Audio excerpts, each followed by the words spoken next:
Part 2 of session 91. We're going to dive deeper than we have ever been into the matrix of mind, the archetypical mind. Let's begin.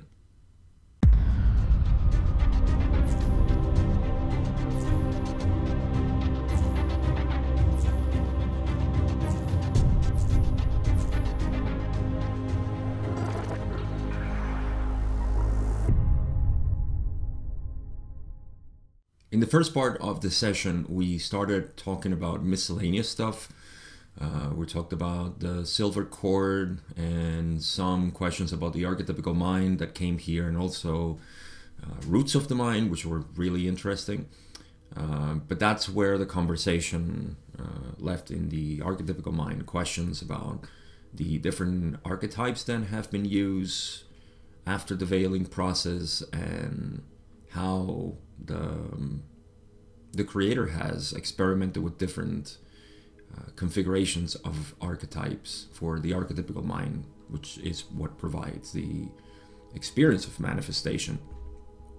So here for the first time, and I think this is it's the only session when we talk about the matrix of mind in depth, because we're going to discuss the iconography of the cards, or in this case the card, the magician.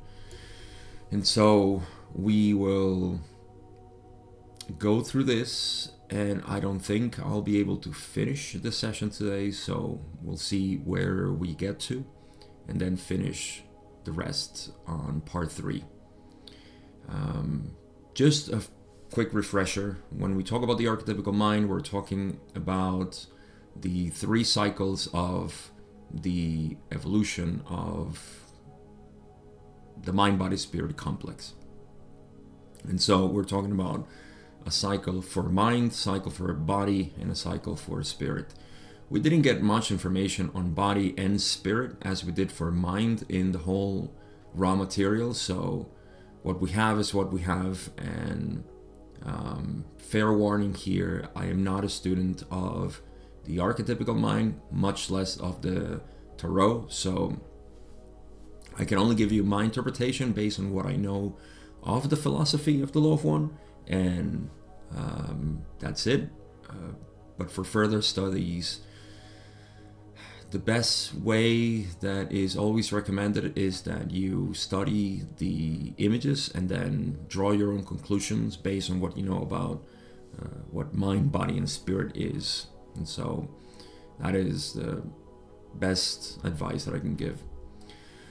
With that in mind, I have a couple of quotes from Ra that were interesting to keep in mind while we or are interesting to keep in mind while we study this part. And I'm going to read a couple of them. When talking about this card, the magician, they say that the magician, in essence, represents the conscious mind and more especially the will. So that is that's important for me, because the way I'm going to describe how I see the matrix of mind has to do with direction of will, or how the will is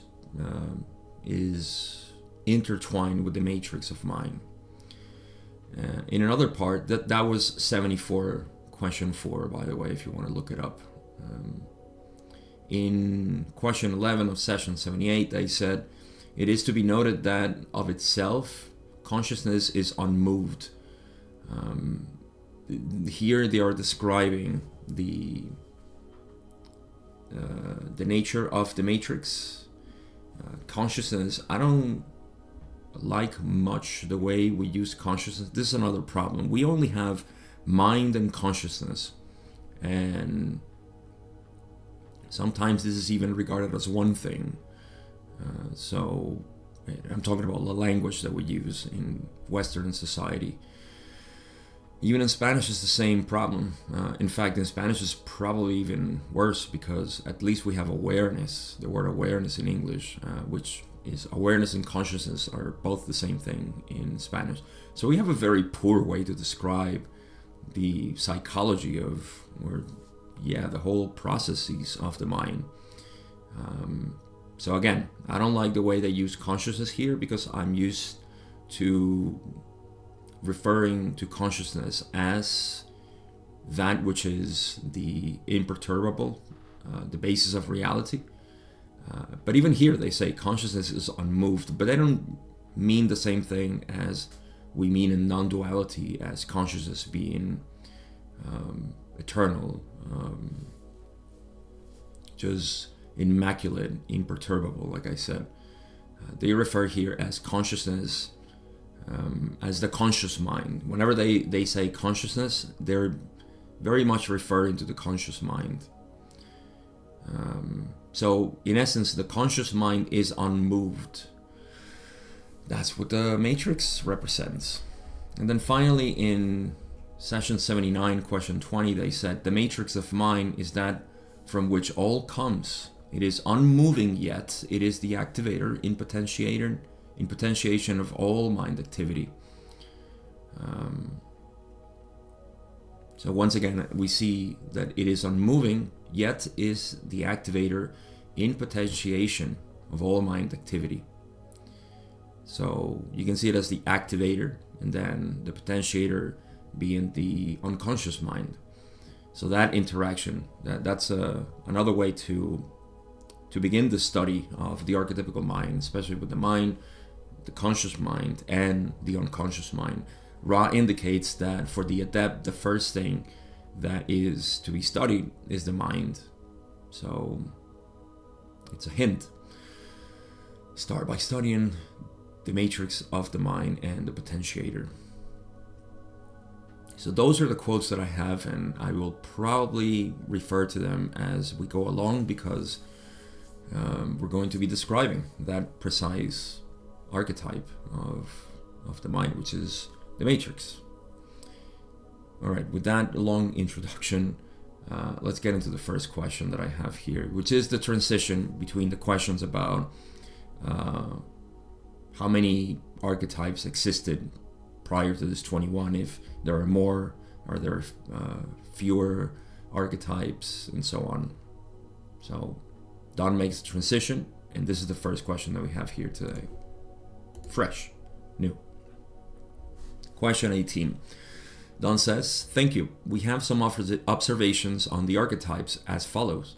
First, the matrix of the mind is depicted in the Egyptian tarot by a male, and this we take as creative energy, intelligently directive. Would Ra comment on this?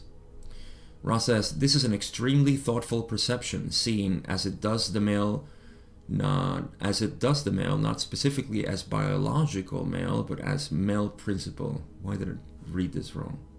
This is an extremely thoughtful perception, seeing as it does the male, not specifically as biological male, but as a male principle. I don't know why that reads so strange. In any case, that's just... it's important to see, I guess this is a very short comment that I'll make. It's important to see all the iconography of the tarot as being not biological, especially with gender, but in terms of principles. Okay, and here we're looking at the male principle, which is outreaching. See, the female is awaiting to be touched, to be reached, to be interacted with. So that is the male principle. It is not a male, like, I don't know, maybe a very superficial interpretation would be that biological males are more drawn to the matrix of the mind. So it's a very male-oriented, biological male-oriented archetype. It's not. It has to do with the principle. And so, because we have metaphysically we have a 50-50 energy, not in manifestation, of course. That's a whole different topic. But in terms of our principle, we're made out of the two energies. We're yin yang. So we both possess this in our mind. This is talking about the, like they said, the principles of manifestation. and of experience, of course. Polarity, as it were. So they continue saying, you will note that there are very definite sexual biases in the images. They are intended to function both as information as to which biological entity or energy will attract which archetype, but also as a more general view which sees polarity as a key to the archetypical mind of third density. So two things they mention. One is that they're intended to function as a pairing. So for example, like I said, matrix and potentiator, pair them together, that's male and female. Same with catalyst and experience, you see. So sometimes we see both in the same card, so we need to see what's going on there and what does that represent. So we kind of study the interaction between male and female polarities within the structure of the archetypical mind for an understanding of how the mind works in this dynamic of polarity. So that, but also the more general view, which sees polarity as key of the archetypical mind. So there may be polarity without being represented by male and female human figures. So I think that's what they're mentioning here. Sees polarity as key to the archetypical mind of third density. Remember, third density is the density of choice. So what are we choosing? We're choosing between two polarities, the positive or the negative path. And this is also heavily implied in the archetypical mind because that's what's happening. So of course, if we're studying the basis, the structure, the blueprint of the mind, then we're going to see polarity and choice at all times within the movements, dynamics, and interplay between these archetypes. So yeah, that's a good observation to begin with. And let's see, what's the next question. Question 19, Don says, secondly, we have the wand, which has been seen as the power of will. Would Ra comment? Ra says, the concept of will is indeed pouring forth from each facet of the image of the matrix of the mind. The wand, as the will, however, is, shall we say, an astrological derivative of the outreaching hand, forming the, shall we say, magical gesture. So we're going to also see, which I think has been mentioned already, that there are many influences of astrological origin, which is how the cards have been depicted for. We should actually be grateful that it has been over 3,000 years since this was transmitted, and we have still some sort of resemblance to the original depiction of the images. So what does that mean? That some of the images that we have are influenced by astrological and other perhaps intentions to draw in the card, to refer to that specific line of study or desire to use the symbology. In other words, there are parts of the cards that do not pertain to the archetypical mind or the study of the archetypical mind through the tarot. So that's basically all that is saying. And so the wand is not, it's one of those influences. That's why Ra says the concept of will is indeed pouring forth. I'm going to talk about this because this is where the real value of the answer is. The wand as the will is of an astrological derivative of the outreaching hand, forming the magical gesture. So if we look at the image, and I'll put it here, if we look at the image, we'll see that it has a hand pointing to the box, which we're going to discuss in a little bit. so it seems like maybe I don't know what the original image was, but in this one there is no wand, and it is a hand actually pointing at the box. Actually, it doesn't look like it's pointing at it. In this image, it just looks like it's the hand is just resting, but it's supposed to be pointing. So I would correct that. I don't know why they drew it that way. But yeah, it's supposed to be pointing at the box. So we don't need the one. Okay, now about the concept of will pouring from each facet of the image, that is precisely what the conscious mind is the will. That's why in 74:4 they said the magician, so, if you read it, finally they say represents the conscious mind, and more especially the will. So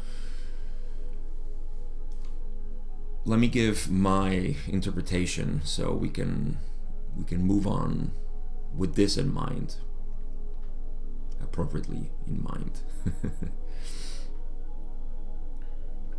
So the mind is a very deep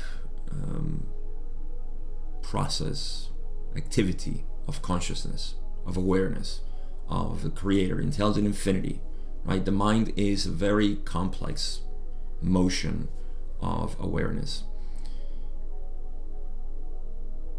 So we have the unconscious mind as the term that we use for all those things that are hidden to us right now, what we're seeing. Good, because that leaves us with the experience of this which we see as the conscious mind. Fantastic. However, the matrix of the mind to me represents that interface that we are always interacting with, which is this reality, right? This illusion, as it has been coined, the term. I like the word Maya, meaning magic. Illusion as magic. It's an appearance. A ghostly appearance, is an imagination, is a dream. All of this is different words that we use to refer to this activity of consciousness, of awareness. You are fundamentally awareness, and this which is happening is the magic of your movement. So if you see it that way, then that is what the matrix represents, is this interface, you know, this matrix. I was thinking as those you know, those printers that had the matrix dot printers, I think they were called, because they printed with dots, dot, dot, dot, dot, dot, dot, you know, and it reminds me of, well, when we look at an interface, we're looking at it at a screen, at some sort of projection. And so what is a projection or a screen? It's a bunch of pixels, dots, dots, dot, dot, dots. That's a matrix. So we're looking at reality, right? We think this is the real world, and we're looking at a matrix. And so that interaction is all the matrix of the mind. This is the matrix of the mind. It's being projected out here, right? And that's why Ra says that is unmoved, because it is moved by the deeper portions of the mind, the unconscious mind, which gives it life, which gives it reality, it gives it motion, it sees, right? It's almost like, let's keep using the analogy of screens. You think you're looking at a moving object, but what you're looking at is a modulation, right? Frames. When you look at a movie, it's just still frames, but they're moving so fast that it looks like there's motion. There is no motion. There's just, you know, clip, clip, clip, clip, clip, or picture, picture, picture, motion picture. And so all of this helps to stimulate the experience of knowing that this is a matrix of mind. But fundamentally, what's moving all of this, or rather the mover of reality, is consciousness. And that is an exquisite, beautiful way to understand the mind itself. Okay, let's move to the next part. of this answer, where Ra says, the excellent portion of the image, which may be seen distinctly as separate from the concept of the wand, is that sphere which indicates the spiritual nature of the object of the will, of one wishing to do magical acts within the manifestation of your density. So the excellent portion of the image is that sphere, which again, if you see it, look at the image, you can see that it's like an orb, right? And that, because it is round, I think that is the interpretation, right? That is round, and that means that there is completeness to it. That is the spiritual nature of the direction of will. It's being directed towards spiritual seeking, right? That's, and I'm going to make a comment on this because it's very relevant to know that all that the Matrix sees or looks for is spirituality, whether it knows it consciously or not, whether it is informed by it or not. So yeah, that is the spiritual nature. And then the magical part of it is that the direction of will is really what manifests, you know, in seeking. Will is seeking spirituality, or the spiritual nature of reality. And so in that movement, in that activity of seeking, it produces magic, you see. Once again, the word magic appears here, and although it's unrelated, I tie it into the illusion. The illusion is magic. It's not deceit, it's not deception, it's not, as some people interpret it, some sort of prison for the mind, for my soul, and so on. I think that is a wrong interpretation, and this comes from various ways to interpret mythology, or mythological representations of reality. I think that's a mistake. But again, everybody is free to create whatever they want. You know, if they want to see this as a prison, then great. You know, it's a prison, then enjoy it. If that's, but at least do it consciously. Know that you are creating the idea that this is a prison or a deceit, or the archons are coming here. And I've even heard in the beginning stages of my seeking, I remember hearing that it was some reptilians and other negative entities that lived in the moon, and the moon is a sort of projection, and so they are projecting some sort of holographic nature here for us, the souls, to see. It's very bizarre. Now I see it very bizarre. At the time I was fascinated. I said, oh my God, is that really it? Oh yeah, it goes deep. That rabbit hole goes deep. So yeah, not against it. I mean, fascinating what we can create, but it doesn't resonate with me anymore. It doesn't seem like it's a real deal. Not to me, at least. But moving on. Question 20. Don says, the hand downward has been seen as seeking from within, not outwardly active dominance over the material world. Would Ra comment? Ra says, look again, O student. Does the hand reach within? Nay. Without potentiation, the conscious mind has no inwardness. That hand, O student, reaches towards that which outside its unpotentiated influence is locked from it. Outside its unpotentiated influence is locked from it. So, interesting. First of all, we can see Ra becoming all poetic here in its language. O student, nay, O student. It reaches out. I love it. I really do. So, okay. Again, I don't think the hand in this image is reaching or pointing. I think a better drawing is needed, but that's just my own bias. In any case, the hand is reaching, but not within. It's reaching, it's pointing towards the box. And so let's let's let the bird out of the box, or the cat out of the bag. The box represents the illusion, the third density illusion, and the bird, which is within the box, is the spirit. So what is the matrix doing? It's looking directly, pointing at, or reaching out to the spirit because it wants it, but it's locked. It can't reach it, not if it's unpotentiated, like Ra says. So it needs to potentiate itself to reach that which is seeking, or to get his hand, wrap his hand around the spirit.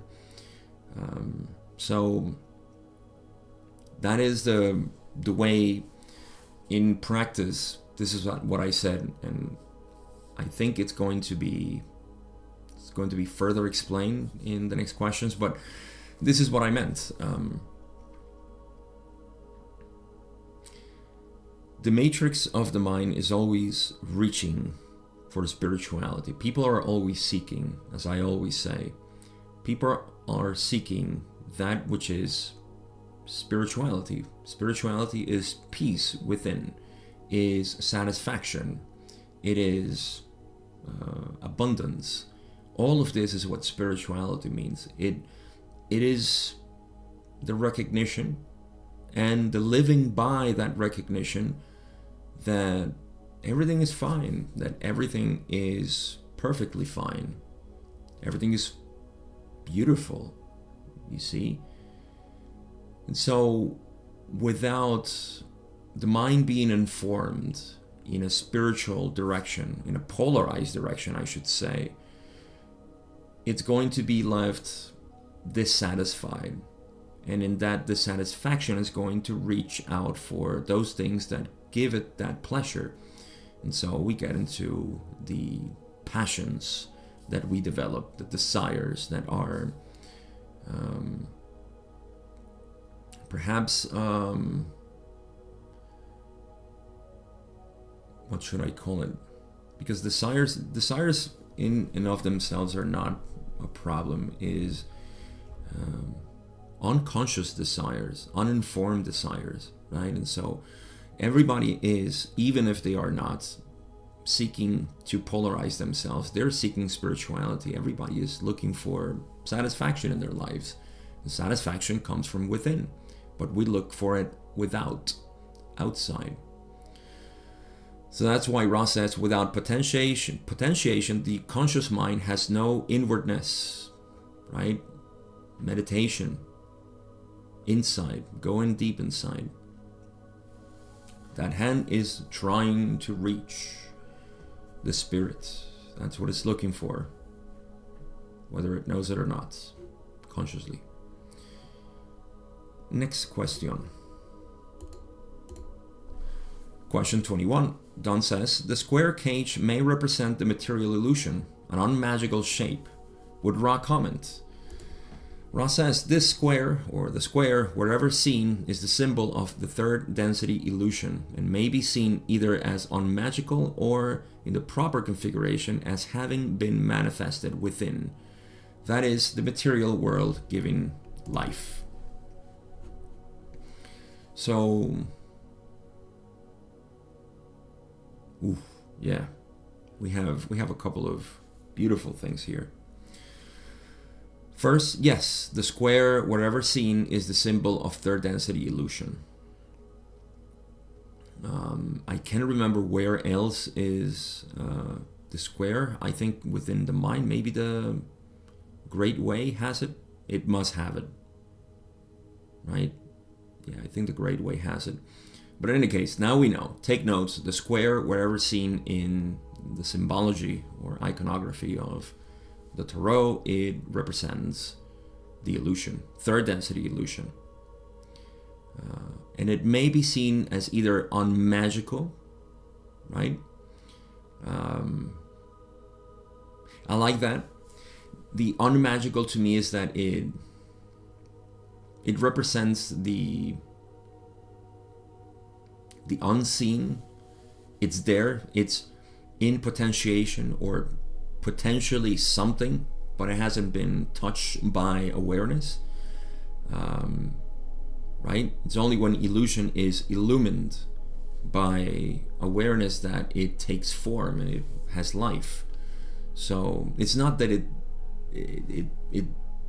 exists without awareness. It's just that for the purpose of experience, it exists outside of conscious awareness. You see? So for example, you are awareness, you're infinity, you know that, you can feel it, and yet when you go into experience, then you know that there is a darkness, it's clouded, right? So that's the unmagical part. Ra says that in the proper configuration, as having been manifested within, in the proper configuration, is not outside that it's being manifested and then, I am here, I was born into it. You were not born into it. This universe was born out from you. And so that is the what I consider that Ra is saying here with having been manifested within. And so they say the material world given life. To me, there's a beautiful reflection here that we explore in non-dual teachings, which is that awareness in and of itself has no experience other than itself. Awareness experiences itself as infinity, and there is no lack, there is no lack of completeness. It contains all, and it's full, complete, plenum or plenty. That is, but if it wants to know itself, then it needs to veil itself. And so this material world, this manifested world, is part of the veiling process, not as it is in the law of one. I'm talking about non-dual terms here. When we say veiling, it just means a very simple analogy of clouding itself. Clouding, I used to imagine it as a infinite amount of light. That's what awareness is. And then to experience itself, it needs to darken that light. And so for the first time, it sees form. Form is made out of darkness. So that is the illusion. It's an illusion because it's not real. That is light, only then has been veiled, has been hidden from itself. Only awareness can know it. So that is the way I see it. That is the illusion. That's what the square represents to me. Let's move on. Speaking of darkness, in question 22, Don says, the dark area around the square would then be the darkness of the subconscious mind. Would Ra comment? Ra says, there is no further thing to say to the perceptive student. I just love it. They seem so passionate about this. Whereas in other questions, they're very blunt and straight with the answers. Here they're just, you can see a music in the way they talk. So in the box there is a square that is there is a darkness, a dark part that represents the conscious mind cannot see directly its subconscious mind. So you can only see it manifested. See, once it bubbles up, it says, oh yes, this is the manifestation of the subconscious mind. So that is the dark area around the square. And the subconscious mind, I think that's actually beautiful, because the subconscious mind is what underlies the illusion, or the illusion that we are manifesting, the illusion that we are seeing. How we see the world depends on our subconscious mind. So we can see nowadays a lot of work and let's say, teachings that help you reprogram your subconscious mind so you can what? Create your own reality. Oh, isn't that curious? Of course, because we are always creating our own reality. It's just that when you take control of your subconscious mind, as it were, you don't ever take control of your subconscious mind, but if you start in the spiritual path, then you start having more knowledge about the subconscious mind, and then, of course, you're going to be able to discern better out of your subconscious mind and not fall into repetitive patterns that are destructive and are harmful for yourself and others. So you kind of have a better grip of your subconscious mind, let's just say. You are more conscious of your subconscious mind, and that is illuminating with awareness. So yeah, that's what the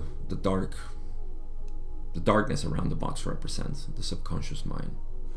It's fascinating.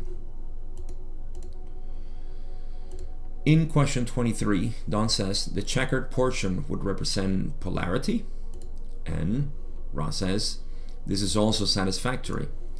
Now again, if you look at the image, you will see that there is a checkered portion, black and white, at the bottom of the cage, the illusion. And this is great because what do we see? I think at this point we're already talking about, I mean, it can actually represent everything. But since we're talking about the archetypical mind, then I would say that it represents spiritual polarity, meaning left hand path, right hand path, negative, positive. Yeah, good and evil kind of thing. But it can also represent, all the different polarities that exist within their density, meaning that there's, hot and cold, up and down, inside and outside, short and long, and so on, right? So it could represent that basic polarity in which everything is manifested, the matrix of mind is manifested. But I don't know, I'm tempted to say that it represents spiritual polarity, which is, that's what we're evolving, right? So archetypical mind is evolution, so I think that that's what specifically represents, but it could also represent every other polarity that exists in our third density illusion. So that is satisfactory, as Ra says. Question 24, and Don says, the bird is a messenger that the hand is reaching down to unlock. Can Ra comment on that? Messenger. Is it? What does Ra say? The winged visions or images in this system are to be noted not so much for their distinct kind as for the position of the wings. All birds are indeed intended to suggest flight and messages and movement, and in some cases, protection. So if you're studying the tarot, take note of all of those representations for the bird: flight, messages, movement, and in some cases protection. But here it seems like it's the winged visions or images. By the way, I remember reaching out to Toby Wheelock, who is the caretaker or the owner of lawofone.info, and I said, in my complete ignorance, I said, oh, there is a tilde in the winged vision, and to me, because I'm Spanish, it looks like it's on the other side, because we usually put it tilting towards the right. Here's tilting towards the left, upwards left. And I said, there's a typo there. He, of course, nourished my intelligence by telling me that that's how it's not, because I guess it can be pronounced differently. I don't know if it's winched or winged, but winged I think is the proper pronunciation, where it has that little tilde. English just never ceases to surprise me because I've never seen a tilde in English. But I guess in this case is use one of those exceptions. one of those many exceptions in English. But yeah, it's supposed to be pronounced, I think, winged. So winged visions, meaning that, you know, the images that have wings are not so much for their distinct kind as for the position of the wings. So the position is very important. And like I said, the bird represents the spirit. I think that's across the whole imagery of the archetypical mind. But yeah, what else do they say? They say the folded wing in this image is intended to suggest that just as the matrix figure, the magician, cannot act without reaching his winged spirit, so neither can the spirit fly lest it be released into conscious manifestation and fructified thereby. So this is, it's great because just like both things, right? So the matrix figure, the magician, cannot act without reaching its winged spirit, right? That's what it's doing. It's reaching inwardly. How does it do it? Through the unconscious mind, through meditation. That's why I believe, right, the whole imagery also of the tree of mind, there is the conscious mind outside, right, part of the tree. Then the trunk is the intuition, which is still part of the conscious mind. And then it moves into the roots of the mind. But the roots of the mind, meaning the unconscious mind, they reach out to intelligent infinity through what? The spirit channel, the shuttle, as Ra calls it. So yeah, in the same way that the matrix needs to reach to the spirit, so the spirit cannot fly, right? It cannot be released unless the conscious mind, you know, does it. You know, it moves. You know, and then maybe spiritual awakening can happen. I don't know. Many things could be interpreted out of this, but it's the matrix of mind reaching out to where it wants. So I would say, I don't know, just a comment here, but I would say that most people, when they are just reaching out, they know they don't know that they're reaching out to spirit to make changes in their lives, to find that satisfaction that they want, and so they're not successfully releasing the bird for its flight. Whereas the conscious seeker, the spiritual seeker, does so purposely. It knows that what it seeks is that spiritual activation, right? And so it's fructified, as Ross says. So I think that would be my shallow interpretation of this. I think that one of the ways that we can see this is that when the matrix of mind is working towards evolution, that it's allowing the spirit to fly, right? It's releasing it from the constrictions of the illusion. It's reaching beyond the illusion, if you want, right? So beyond the illusion, what is there? Spirit. Okay, so that is satisfactory to me. Let's move on. Question 25, Don says, the star could represent the potentiating force of the subconscious mind. Is this correct? Ra says, this particular part of this image is best seen in astrological terms. We would comment at this space-time that Ra did not include the astrological portions of these images in the system of images designed to evoke the archetypical leitmotifs. Leitmotifs is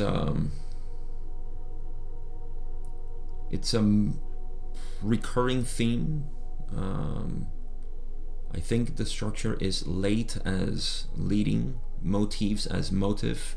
So the leading motive, that which is permanent and consistent within whatever it is, could be a literal piece, or it could be a musical piece, but that which is of a repetitive nature that reminds of the main course that is being served, basically, to the senses in one way or another. In this case, The archetypical leitmotifs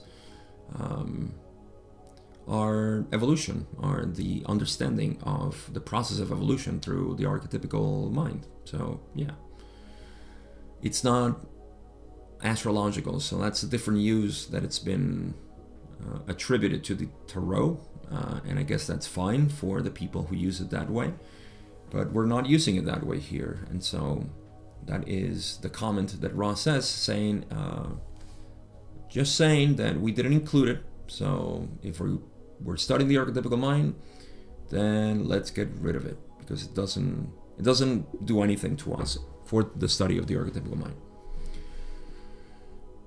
Okay, so what else did they say? Well, this is done now. Question 26, Don says, are there any other additions to card number 1 other than the star that are of other than the basic archetypical aspects? So Don is being, razor sharp here. Tell me so we can get rid of everything that is of no use to us. Ra says, there are details of each image seen through the cultural eye of the time of inscription. This is to be expected. Therefore, when viewing the, shall we say, Egyptian customs and systems of mythology used in the images, it is far better to penetrate to the heart of the customs, significance, or the creature's significance, rather than clinging to a culture which is not your own. Let me just say that this right here is, in essence, a flame in my heart. It's a little candle that started burning when I started my seeking, and it has gained more combustion, if you will, over time. It's interesting that Ra doesn't say, it doesn't tell, they don't tell Don this and that is astrological. I don't know why, because they'll eventually say it, but they gave us this, and this message to me is really important. Ra is in essence saying, you're looking at something that is not of your culture, right? Look beyond the symbology, the mythology. This is something that I use all the time, because we as seekers can get lost in the symbology of what things are supposed to represent. For example, you know me as a very fascinating person with Buddhism, because Buddhism is such a beautiful science, philosophy, spiritual, whatever you want to call it. I think the best way to describe it is science, is very clear-cut definitions of what is. No denying, no way to argument against it, unless you have your own belief structures. And if you're not willing to destroy and obliterate those belief structures, and you'll have trouble trying to understand Buddhism. You have to destroy everything, absolutely everything. And so something new can arise, yeah? And even there in Buddhism, I have seen lots of mythology, because that's the nature of us humans. We just like to create mythology. Why? Because it's easy to explain to others. I don't understand how we are all awareness. Well, imagine that you are a screen, that's a mythology right there. Oh, everything's a screen. You see, of course, for the first-hand student, they get it, and they say, oh, that's what it means, so we're just going to use this to teach someone else. But then the teaching becomes the screen, and they forget awareness, and then the screen becomes pixels, and the whole analogy would go into a body of study. That is hindrance to me. It started to create, the idea of belief. No, we have to believe in the gods and the different deities, and these are the influences. They are referring to something that is real, but that is not real. That is a reference point. That is the finger pointing at the moon. So let me reread this, and you can see why I'm so passionate about this. Ra is talking about the iconography of the images in the Tarot for the study of the archetypical mind. The archetypical mind is a very real thing that we all experience. Nobody is exempt from this. And so there is an experience of archetypical nature that we are directed to study. Yes? But because we need to teach it in a way that our minds can grasp it, we use symbology. That symbology is put into question here to a degree, because some symbology obviously is needed to arrive at that experience. And yet the symbology can be confusing, especially those which were not, of course, intended to be there. So they are saying, there are details of each image seen through the cultural eye of the time of inscription. They just saw it and they say, this is the best way we can describe this experience or this understanding. This is to be expected, like Ra said, we all do this. Therefore, when viewing the Egyptian customs and systems of mythology, using the images, right, when looking at, you know, all these different symbols and mythological drawings, then it is far better to penetrate to the heart of custom significance or the creature's significance, rather than clinging to a culture which is not your own. Perfectly described. Do not cling to, I don't know, the Ankh, Isis, and whatever else is represented in Isis is not represented as far as I know, but the Ibis, and whatever other customs that were there. Don't cling to that. Go straight into the significance of what it means. And I think that is the most fructiferous attempt that we can make in learning this.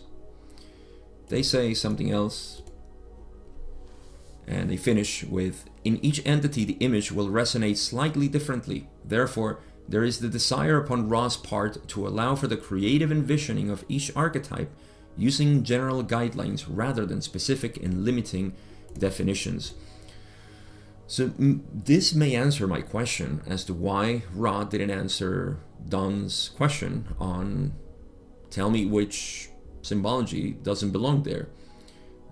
So even those, I think what Ra is saying here is that even those things that exist there, don't cling to those, you know, to the box and the bird and everything else. Just look at what it means, you know, see what it's trying to tell you, and use your own creative envisioning to see what's happening, you know, in each part. So that's why we should all look at the images and interpret it. It's art, you know. That's what it is. Just like when I gave the description of awareness being infinite light, just a space filled with infinite light, which would be nothing really, because there is no contrast for light. So how do you know that it's light? But awareness is and has that nature. Awareness can be aware of itself, and when it looks at itself in the mirror, so to speak, it looks at infinity. It looks at peace, calm. This is what I use in my teachings. The first step that we take is, let's make sure that this is who we are, right? And let's explore that. Let's see who you are fundamentally. And that's what we see. You know, there is no limits to myself, to that which I call me, I. And so that is infinity. But then I put it as light, right? That's an image in your mind. Light is an image in your mind. Space is an image in your mind. All of these things are appearing in your mind. Don't confuse those with reality, because we may get, you know, caught in division, and then you meditate in pure light, pure light, pure light. Yes, pure light is the finger pointing. Experience what pure light is meant in my analogy. Then, yes, that's it. Let's cover a couple more questions, and they're pretty short, and yeah, we'll wrap it up. We're still going to talk about the matrix of the mind in the next episode. Question 27, Don says, the cup may represent the mixture of positive and negative passions. Would Ra comment, please? And Ra says the otic, which means auditory, ear, or yeah, that's what otic means.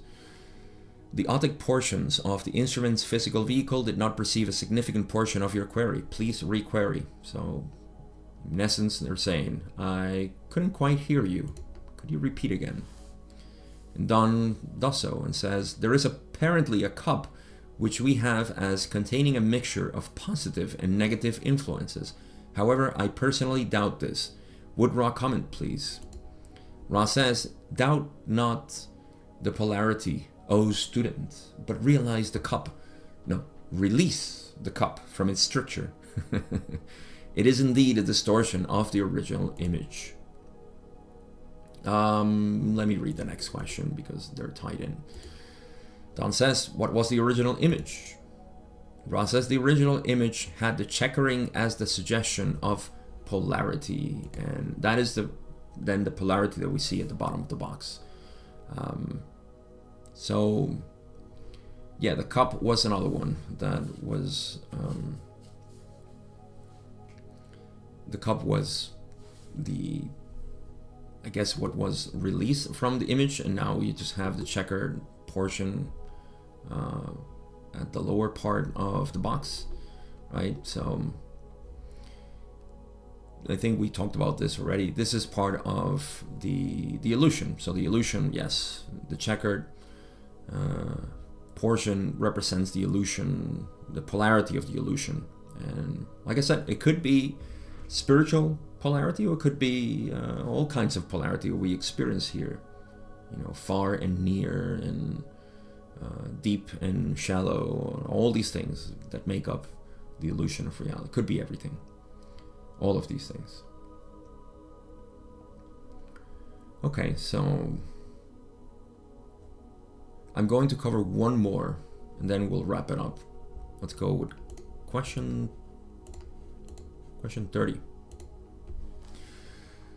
Don says, then was this a representation of the waiting polarity to be tasted by the matrix of the mind? And Ra says, this is exquisitely perceptive. And I think this is beautiful to finish up today. I wanted to cover that because it was totally related to the previous question. So let's talk about this and then conclusions. Yes, the perception of Don to be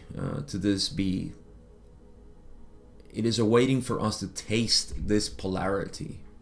Again, you know, my interpretation can still hold in that it definitely holds on to the spiritual evolution, meaning that, or spiritual polarity for evolution. What is the spiritual polarity for evolution, you may ask? Well, that is the realizing of the self as self. And you know, that could be positive or negative. Are you a limited, finite self, or are you the infinite, illimited self? Well, in the first one, if you feel and you buy into the limited self, then you can polarize towards the negative, and people do that. Then in the positive one, you can realize that you are the self, not a self, but the self, the one creator. Boom, that's it. Positive polarity. And then you start living your life with that recognition informing you. See, that's awakening. And the path of the awakened person is to allow that recognition to inform its reality, not to change reality. No, magic happens when changes are done in consciousness at will. What is that will? The will of the creator through you, which is not your own individual will. That would be the negative path. So I think that holds on to that, meaning that polarity is awaiting to be tasted. I'm actually here with Ra. I don't think this is poetic, this is precise. It is exquisitely perceptive of Don to phrase it that way. It is awaiting to be tasted. Polarity is awaiting to be tasted. But again, it could also mean that it is the overall polarity of this reality of the third density illusion. So it is it's a beautiful way to describe that, hey, we're not here only to polarize towards a positive, like it's a, you know, a rush, it's a race towards polarity, but to also enjoy, you know, male and female, up and down, happiness as we know it as an ecstatic thing, and sadness and sorrow and anger and joy and all these things, lack of love, war, peace, everything, all of this, I get all excited. All of this polarity is to be enjoyed. You know, it's not like it's a test. I need to go through all of this polarity. I don't want to be cold anymore. I don't want to be hot anymore. I don't want to be this, or I don't want to be that. I want to liberate myself from all of this. Maybe that's a little dramatic. And yet I give the concession that that is the self saying, you know, I am not this limited, you know, polarized being. I am much more. But yeah, that's why I emphasize so much for anybody on this path. Please, please, please, first know yourself. If you don't know who you are, it's not that you're lost, but you are, it probably sounds a little harsh, but it's, you're running around like a chicken without head, like a headless chicken, right? Again, not to be used as a pejorative way, but just to say, yes, you're confused, you don't know. Who am I? Why am I doing this? You have to know. And so I think this is a beautiful way to end the session. Not the session, this episode. We still have one more part. Conclusions, though. Well, by understanding the matrix of the mind, so far, we still have more to cover.